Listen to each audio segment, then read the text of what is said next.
और मित्रों, हमारी खुशकिस्मती है कि आज अलग अलग विद्वानों को, धर्मगुरुओं को, जानने वालों को हम सुन रहे हैं, उनके विचारों से कुछ ग्रहण कर रहे हैं। और हमारे इस मंच पर हमें सानिध्य मिला है माननीय prime minister of Tibetan government in exile doctor Lobsang Sangay ji का। हम उनसे निवेदन करें उससे पहले आइए देखते हैं उनके जीवन पर, उनके व्यक्तित्व और कृतित्व पर ये film.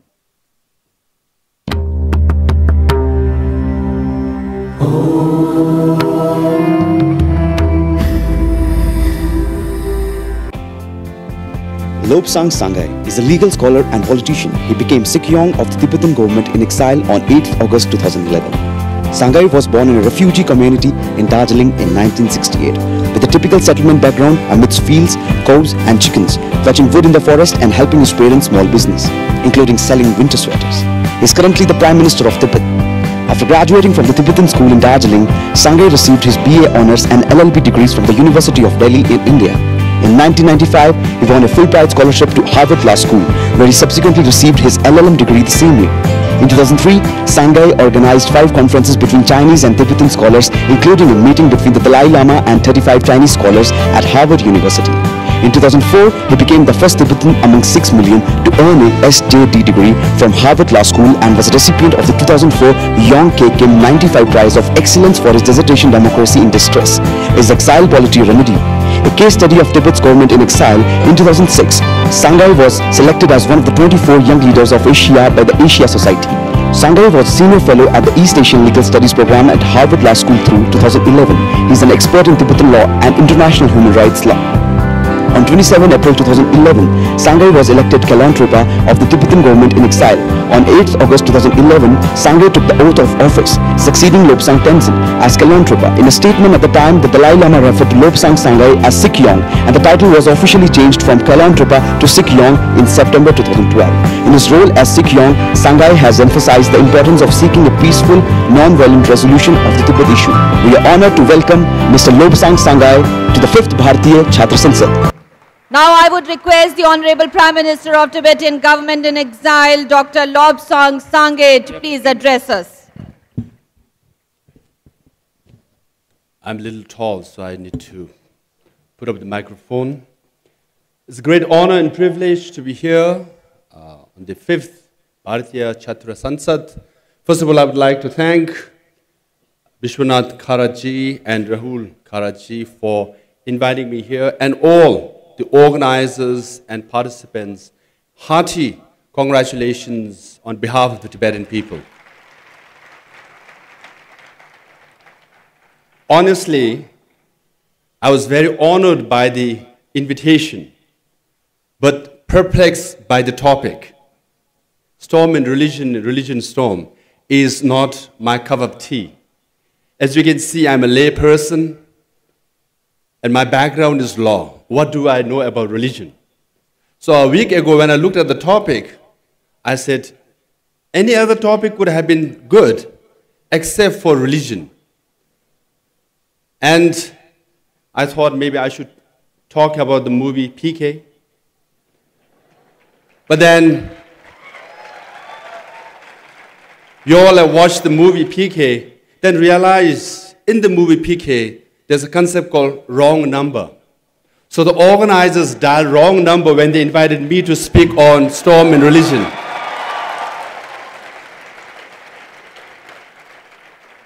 And today, as I was speaking with a holy man from Christianity, from Islam, and from Hindu religion, I was feeling some doubts whether I'm committing sin sitting with holy people, or I'm getting blessed sitting with holy people. Then I thought to myself, perhaps the invitation came to me because I am a Tibetan who is seeking refuge in India, but I am from the land of Tibet, the land of Lake Mansarovar, land of Mount Kailash, land which gives refuge to Lord Shiva.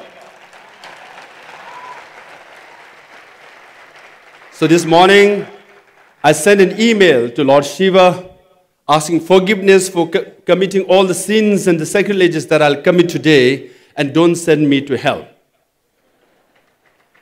But then I think it's fitting. I have a message from Lord Shiva, and I'm here in the land of Maharaj Shivaji.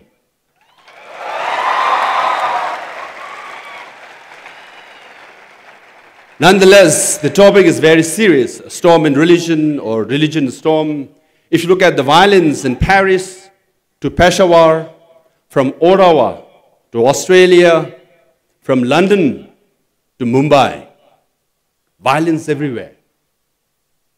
Is religion to be blamed, or is religion blamed? Perhaps Samuel Huntington, the author of Clash of Civilization, would say, all this violence across the world are indications that these are the clashes of civilization between the Christian Western world and the Islamic Arab world. Perhaps Karl Marx would blame religion because we all know his view on religion. He says, religion is the sigh of the oppressed creatures, the heart of the heartless world, and the soul of the soulless condition. Religion is the opium of the people. Having said that, there is another German philosopher by the name of Max Weber who criticizes, who is a cultural critique of Karl Marx, who says that Karl Marx's theory of linear progression of historical materialism is not the full truth. There is subjective, cultural, and spiritual element to human life. And he deduced religion to a spiritual idea, to institution, to individuals. Because spiritual idea, one is institutionalized, it takes the form of masjid, mandir, monasteries. When the individuals involved in it are priests, pundits, preachers, mullahs, and the monks. The spiritual idea in itself is good. It's all for love, compassion, and nonviolence and peace. When it's institutionalized into mandir, masjid, and monasteries, and the individuals, pundit, priests, and the preacher, mullahs, and the monks are not to be blamed. They all are harmless. But the problem arises when religion is interpreted. So from the 4I, spiritual idea is good. Institution is good. Individuals are also good. But 4I, interpretation, where the complexities happen. Here, Rabindranath Tagore said, when a symbol or spiritual idea becomes rigidly elaborate in its construction, it supplants the idea which it should support. So when ideas, spiritual ideas, are dogmatically or rigidly interpreted, it destroys the very basis which is supposed to support. Rather, what we need is a liberal interpretation of religion. That's where I bring Mahatma Gandhi, who said, like the bee gathering honey from different flowers, the wise person accepts the essence of different scriptures and sees only the good in all religion. That should be the interpretation of religion. Now let me make a distinction between religion, religiosity, and religionism. Religion is all good. It's all about love, compassion, and peace. But when religion moves to religiosity, when religion moves to community, it creates the separation. I become Buddhist community, you become Hindu community, they become Muslim community, they become Christian community, and our identity and dignity are associated with that religiosity or the community. Then the separation, distinctiveness, and the differences happen. Then it becomes more complex and problematic. But the worst is when religiosity or the religion turns to religionism, when religion is reduced to ideology, when a spiritual message of peace is reduced to ideology, you try to impose that ideology on different communities, then it becomes much, much more complex. Then communalism and fundamentalism come about. And there are many examples when religion turns to religiosity, it becomes complex. When religion turns to religionism, it becomes very, very complicated and conflicts. And hence we see many examples of Buddhist persecution of Rohingyas Muslims in Myanmar, Buddhists persecuting Christians and Muslims in southern Thailand, and Buddhists again persecuting people of different community in Sri Lanka. And we have plenty of examples from ISIS persecuting different communities in Syria and Iraq, Boko Haram in African countries, and we have in recent times the troubles in Afghanistan and Iraq. You can clearly see when you try to impose ideology on others, it becomes much, much more complicated. So the recent violence in Moradabad and Muzaffarnagar in UP is also an element of communalism and fundamentalism within India. Even in Christianity, the Army of the Lord in Africa. In Northern Ireland, the Catholics and Protestants fought against each other in the name of the same God. You can clearly see when religion becomes religionism, that it becomes problematic. But I would like to put forth before you, religion in itself is not to be blamed. Religion is all good. But it becomes problematic. Here, again, I bring another eye. Religion is all-inclusive. But then we, the people, make it exclusive. Then religion becomes expensive. Then it becomes exploitative and sometimes explosive. Religion is all-inclusive because Jesus Christ says, love thy neighbor. We all are children of God. Hinduism says, Vasudeva Kutumbakam. The world is one family. Allah says, Islam says, love for humanity what you love for yourself. And Buddhism is for all sentient beings, not just human beings. Forests, rivers, animals, galaxy and cosmology. It's for all sentient beings. And today we are celebrating the birthday of Vivekananda. Vivekananda sees God in everything. And we know the famous story of Guru Nanak. He visited Mecca. At night when he fell asleep, his feet turned towards Kaaba. And the guardsman came and told him to move his feet away from Kaaba.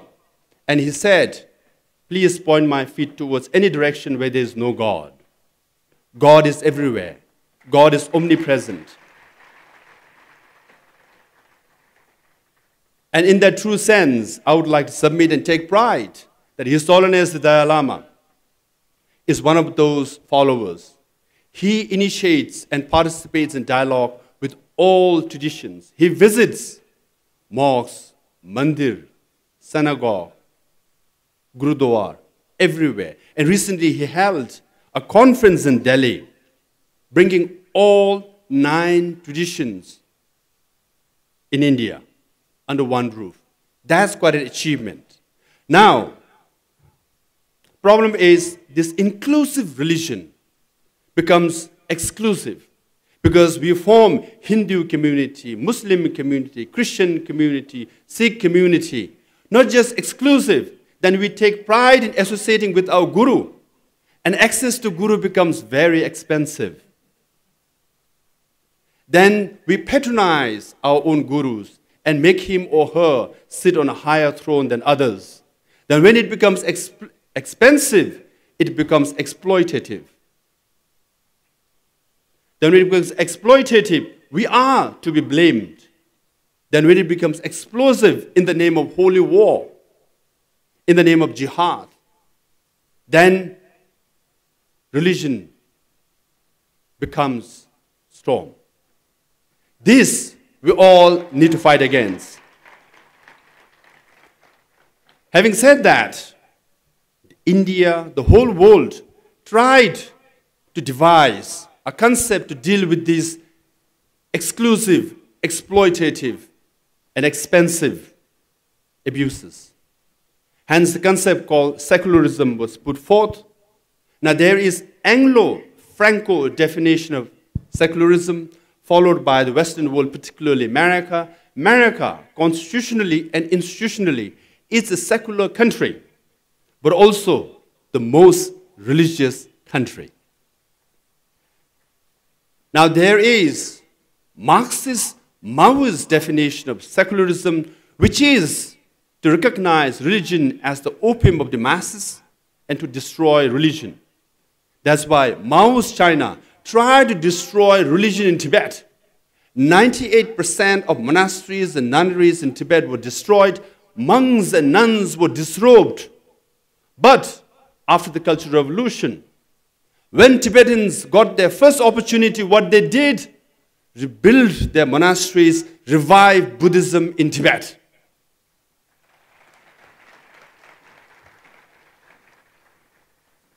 Now there is third concept of secularism, which is Gandhian Indian definition of secularism, which is to treat all religions equally.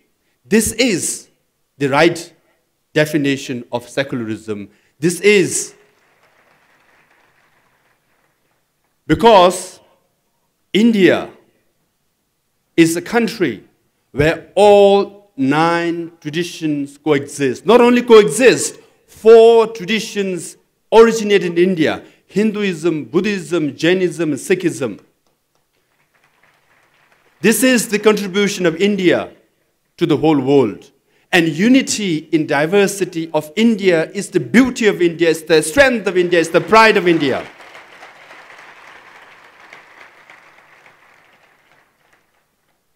If gods are to be blamed, if gods are the problem, India has 3 to 30 crores god and goddesses.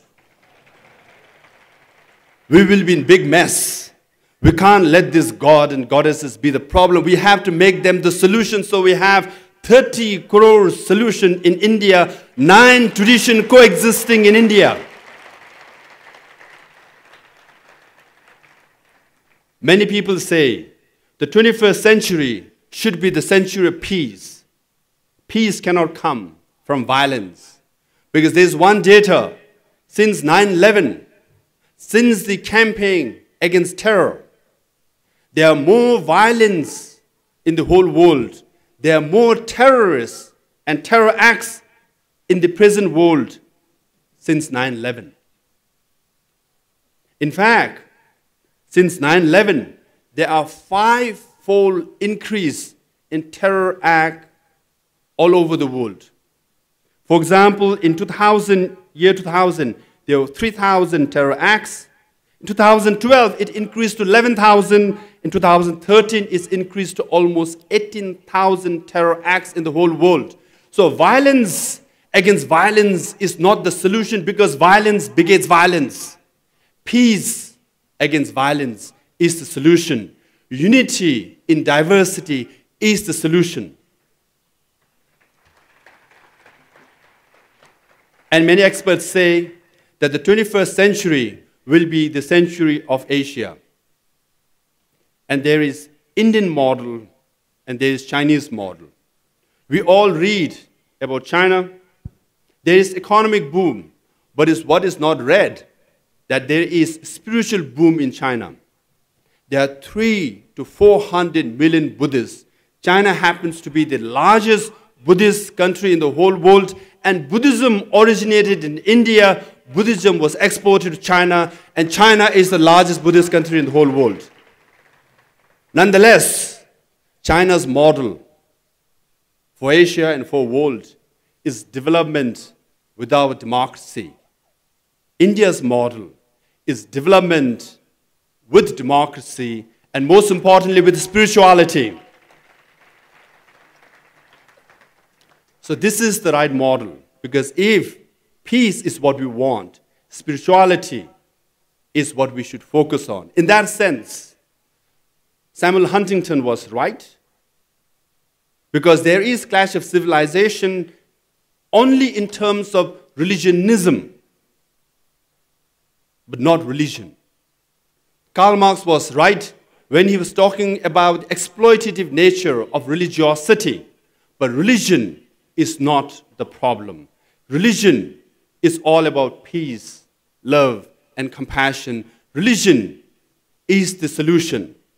And let me conclude by saying, I received an email from Lord Shiva, and he says, religion is not the storm. It is the calm before the storm and the calm after the storm. Jai Bharat, Jai Tibet, Jai Jagat. I request all the audience to give a standing ovation to the young leader of Tibet, Honorable Prime Minister in exile. Such a wonderful delivery. I think we are honored. I just want to make a mention one thing to all of you, that you all must have seen that yesterday Honorable Prime Minister, with a lot of curiosity, he has come all the way from there. He was in the front row, not for 10 minutes, 5 minutes, but absolutely for 2 hours.